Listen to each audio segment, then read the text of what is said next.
So, I want to start you off today with a pretty bizarre scientific thought experiment. Oh, okay. I'm intrigued. Imagine for a second that you wanted to completely eliminate night from the face of the Earth, Yeah. like entirely. You mean no shadows, no twilight, just daytime everywhere? Yeah, exactly. Just perpetual glaring daytime all at once, assuming the Earth is, still spinning on its axis. Yeah. How many suns do you think it would take to actually pull that off? I mean, that is an incredibly specific and chaotic mental image. You'd have to light up a sphere from literally every conceivable angle so nothing casts a shadow. Right. And according to physicists, the magic number is 12. 12. 12 suns perfectly positioned around the globe.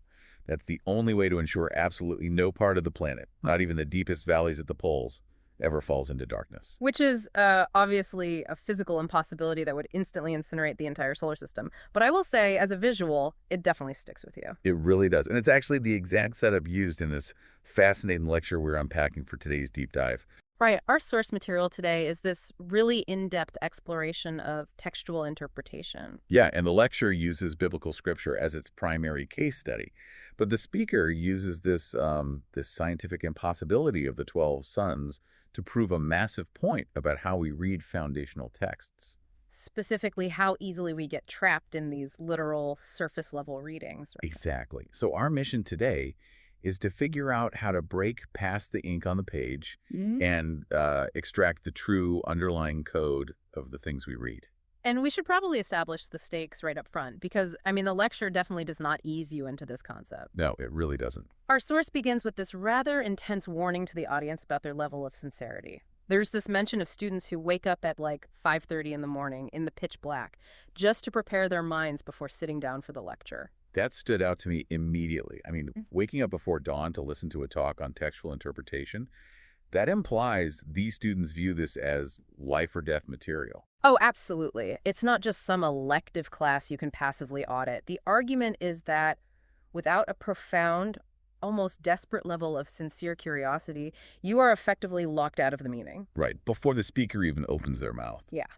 If you treat deep foundational knowledge as casual background noise if you are just scrolling on your phone while supposedly engaging with a core truth, you might as well not be there. The door is totally closed. Oh. You're just skimming the surface. Precisely. So let's get into what is actually hiding beneath that surface. The whole lecture pivots on this really epic foundational contrast between light and darkness. Which brings us back to those 12 suns. Yes. The lecture uses that bizarre thought experiment to analyze a very specific text revelation, chapter 22, which describes a heavenly city or divine realm where there is, quote, no night. And that's exactly where the literal interpretation hits a brick wall. Because a literal physical planet with a spinning axis simply cannot have no night unless it is surrounded by 12 suns. Which we know is scientifically absurd. Right. So the lecture argues this text cannot be read as a literal material fact. It is demanding to be read as a metaphor. It has to represent a deeper spiritual or philosophical reality. To build on that, the speaker pulls in a related idea from 1 Thessalonians chapter 5. It draws this very sharp line in the sand between two types of people. The children of light versus the children of darkness. Yeah, exactly. You have the children of light who belong to the day and the children of darkness who belong to the night and are literally described as sleepers. And the practical application of this is described through the concept of the thief in the night. Oh, right, the thief in the night. The source points out that for people who are complacent, the ones walking around crying peace and safety, totally comfortable with their surface-level lives disaster comes suddenly. Like labor pains hitting a pregnant woman. Exactly. You know the baby is coming eventually, but the exact moment the water breaks is a sudden, unavoidable shock. Okay, I need to pause and ask a clarifying question here, because I feel like this metaphor could easily be misunderstood by anyone. Sure, go ahead. When the lecture talks about people sleeping in the night or being trapped in the dark, is it implying a lack of intelligence? Like being uneducated. Yeah, because it's really easy to sit here listening to a deep dive and assume, well, I'm intellectually engaged, so obviously I am a child of light. It is a vital distinction to make, and our source material is completely uncompromising on this point. It has absolutely nothing to do with raw intelligence or your IQ. Okay, that's what I thought. You don't get to claim the title of child of light just because you showed up to the lecture hall. Sleeping in the specific context is an arrogant complacency. It's a willful ignorance. Exactly. It is the dangerous assumption that just because you are holding the book or just because you can quote the statistics, you automatically understand the truth of the matter. So darkness isn't a lack of brain power at all. It's an absence of deeper seeking. It's the illusion of understanding. Yes. Which naturally makes me wonder, if it's not the uneducated who are stuck in the dark, who is? Like, who's actually the most vulnerable to this kind of blindness? Well, prepare yourself, because the lecture drops a serious historical bombshell right about here. It argues that the people most thoroughly trapped in the dark are often the most highly educated people in the room. Wow. Yeah. The lecture points directly to the rulers and the Pharisees in ancient Jerusalem, specifically referencing Acts chapter 13. And just to make the historical context relatable for you listening, the source compares this ancient Jerusalem establishment to the Harvard, Yale, Oxford, or Cambridge of its day. Right. These weren't just casual book club members. These were the apex academic elite. They spent their entire lives memorizing these texts. They debated the absolute minutiae of the law. They read the prophets aloud every single Sabbath. I mean, they were surrounded by the light constantly. And yet they completely missed the meaning. Completely. They missed the underlying truth so entirely that they ended up condemning the very figures their own texts were prophesying about. It's wild. They had the entire puzzle assembled in front of them and still couldn't see the picture. And the lecture uses this very modern phrase to describe it, calling them text-blind zombies, or saying they suffered from computer blindness. Computer blindness.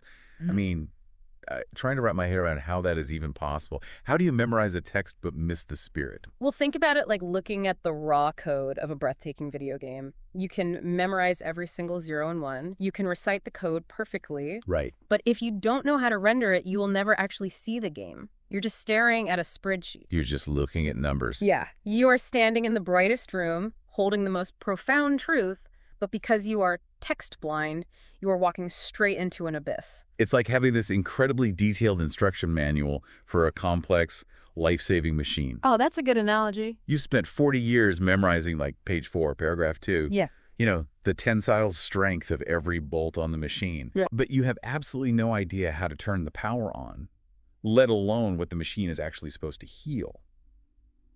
But again, how does that happen?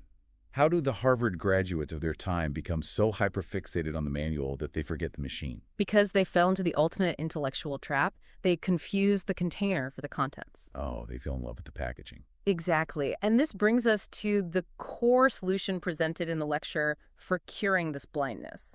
It requires making a harsh, incredibly disciplined distinction between the literal text and its deeper spirit. So how do we actually separate those two things without just guessing? Because that sounds tricky. The lecture points to 2 Corinthians chapter 3, verse 6, which reads, "The letter kills, but the spirit gives life." Okay, the letter kills. That phrase is the philosophical anchor for the entire argument. The letter represents the literal text, the grammar, the syntax, the history.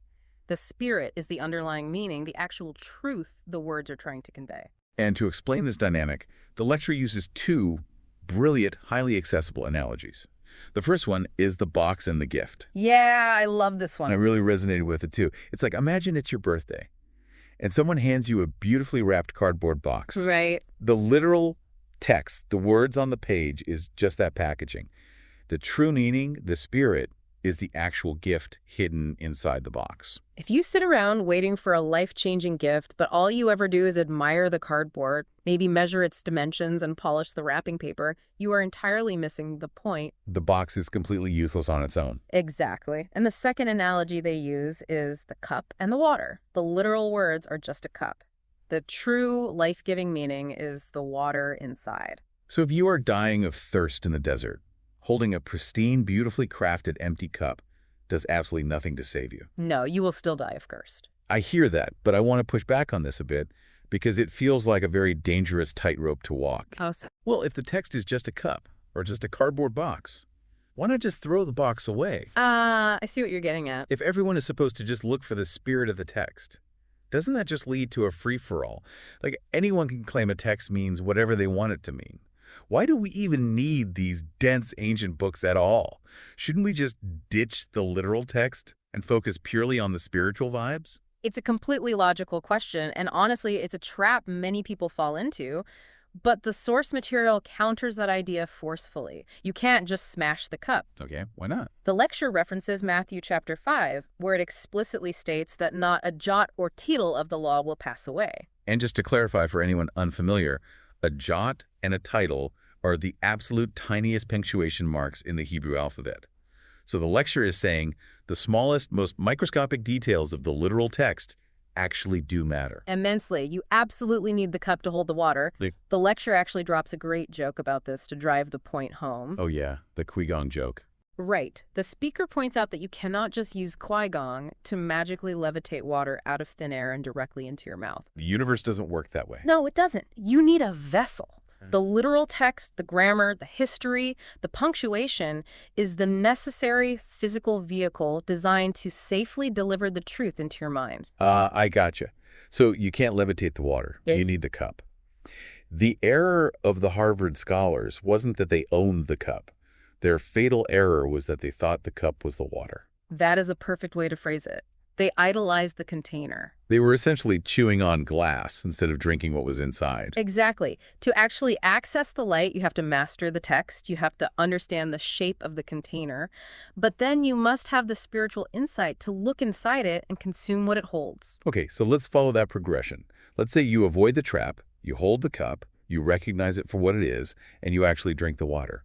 What happens next? Well, because if this process works, it can't just be about acquiring a new piece of trivia, right? you're exactly right. The lecture doesn't stop at the mechanics of reading. It takes this massive leap into the concept of internal transformation. Yeah.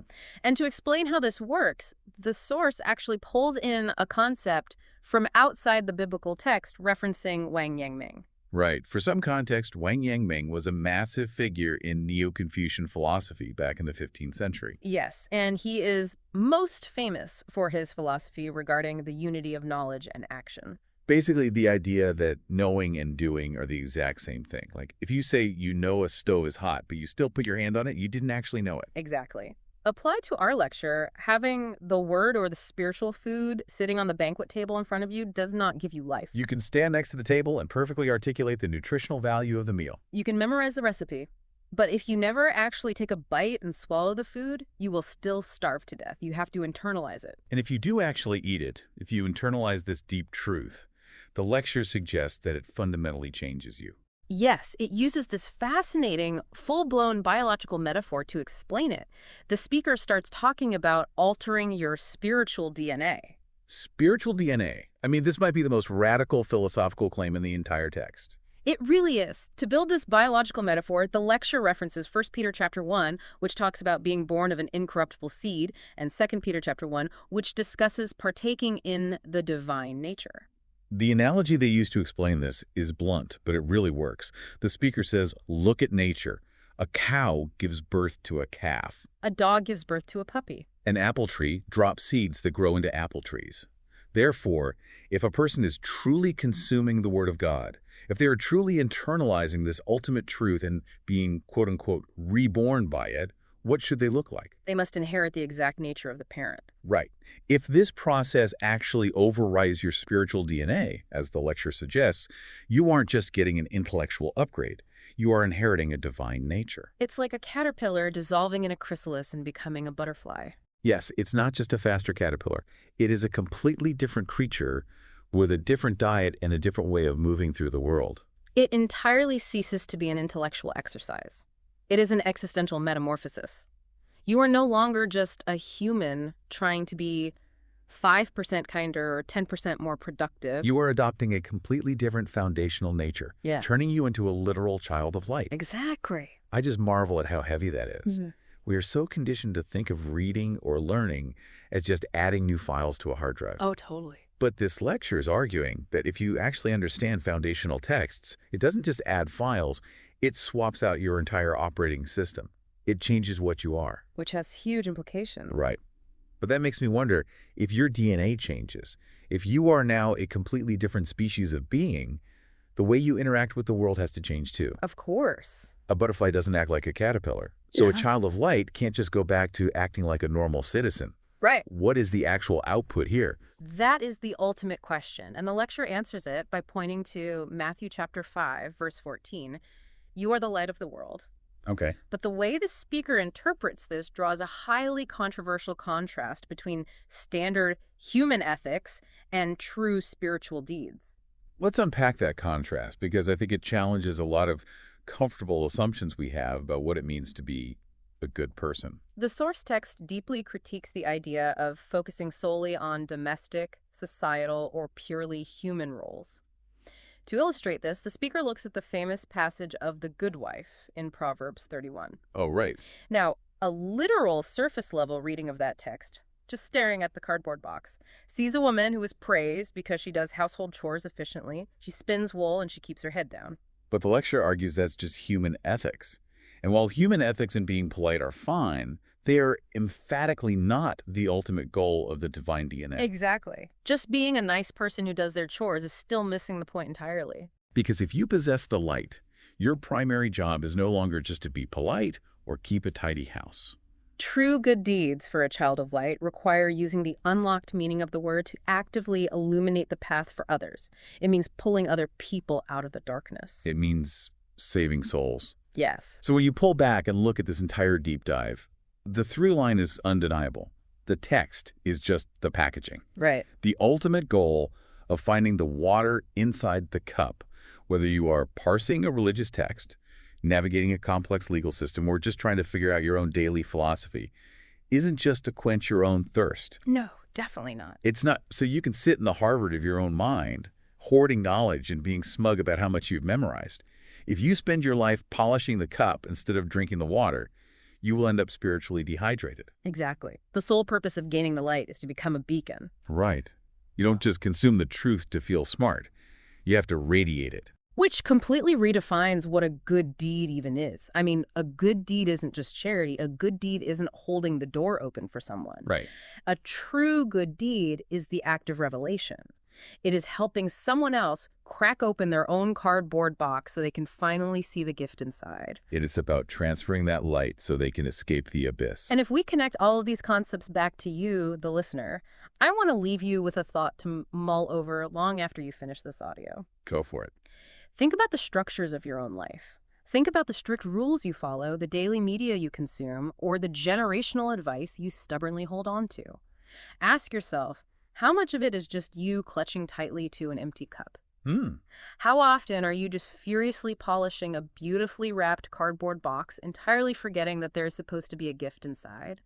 What would it actually take for you to stop staring at the packaging, rip the box open, drink the water, and let that actual foundational meaning change your DNA? Because if you just stay on the surface, no matter how hard you spin the globe, you're always going to end up in the dark. You can't hang 12 suns in the sky to save you from the night. You have to become the light yourself. Keep questioning the surface. Keep looking for the water inside the cup, and we will catch you next time.